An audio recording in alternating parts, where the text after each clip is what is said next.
이선영, 57의 나이에도 여전히 우아한 자태를 유지하고 있는 여성입니다. 30년 동안 한 남자만을 바라보며 살아온 그녀에게는 자랑스러운 것들이 많았죠.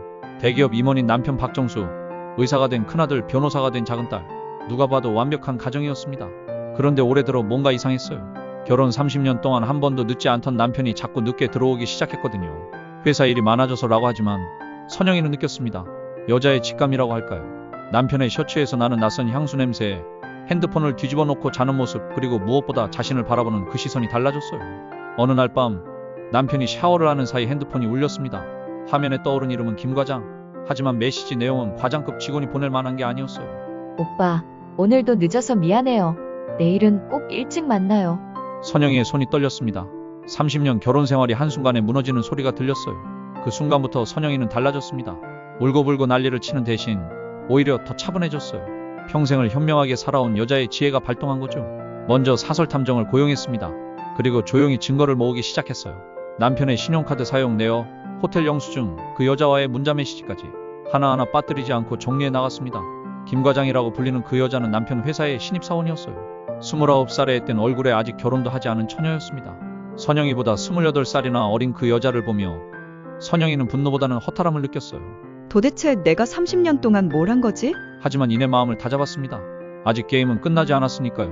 매일 아침 남편에게 따뜻한 밥을 차려주고 넥타이를 메어주며 오늘도 수고하세요 라고 말하는 동안 선영이의 머릿속은 복잡하게 돌아가고 있었습니다. 어떻게 하면 이 상황을 완벽하게 정리할 수 있을까?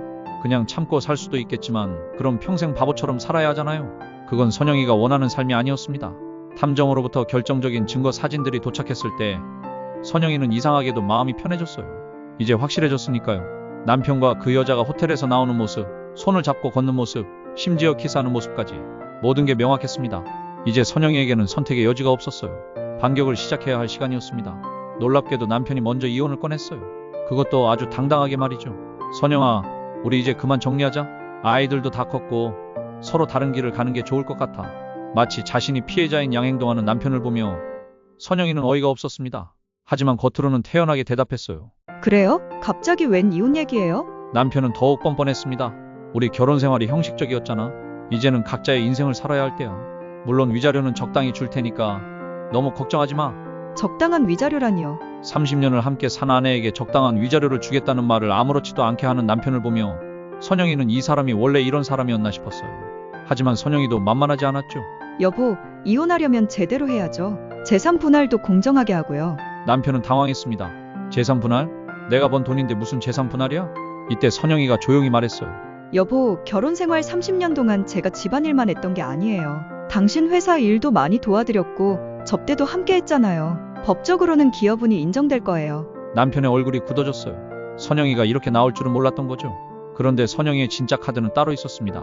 탐정을 통해 얻은 정보 중에는 불륜 증거뿐만 아니라 남편 회사의 비리 정보도 있었거든요. 남편이 회사 돈을 빼돌려서 부동산 투자를 한 것, 가공에 출장비를 청구한 것, 심지어 그 여자를 불법적으로 특별 승진시킨 것까지. 여보, 혹시 회사에서 김민정 씨 승진 관련해서 문제될 게 없겠죠? 선영이가 은근슬쩍 물어보자 남편의 얼굴이 하얗게 질렸어요. 김민정, 그게 그 여자의 진짜 이름이었거든요. 과장이 아니라 신입 사원이었는데 불과 1년 만에 대리로 승진한 게 이상하다고 생각했었는데 역시나였어요. 선영이는 계속해서 압박했습니다.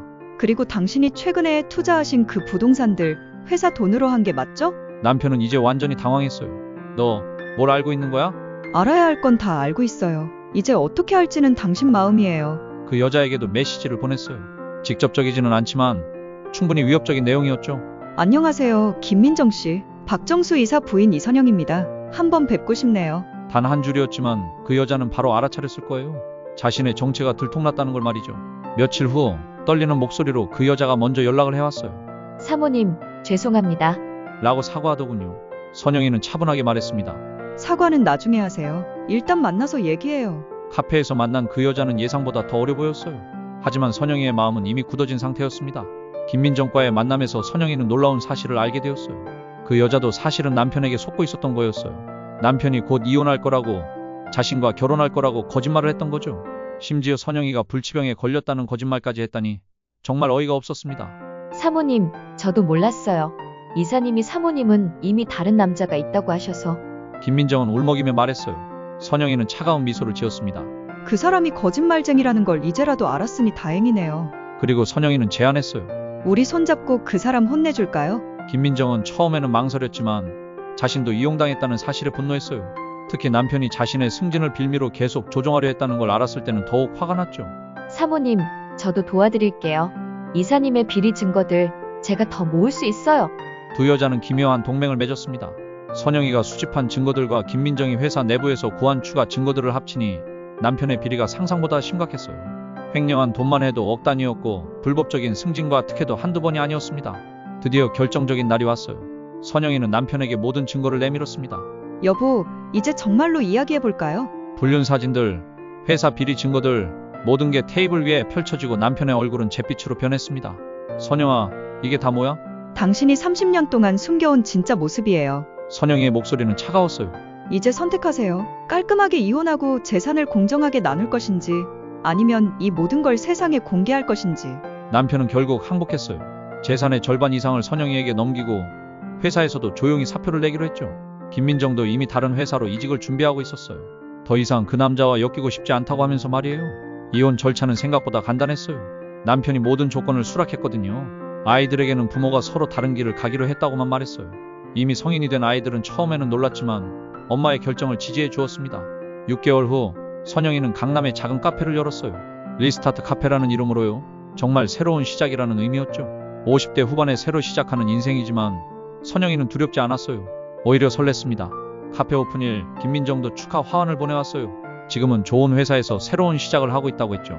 두 여자 모두 그 남자 없이도 충분히 행복할 수 있다는 걸 증명한 셈이었어요. 카페 카운터에 서서 첫 손님을 맞이하는 선영이의 얼굴에는 오랜만에 진짜 미소가 떠올랐습니다. 30년 동안 누군가의 아내로만 살았지만 이제는 이선영 그 자체로 살아갈 수 있게 된 거예요. 늦었지만 진짜 인생이 시작된 것 같았습니다.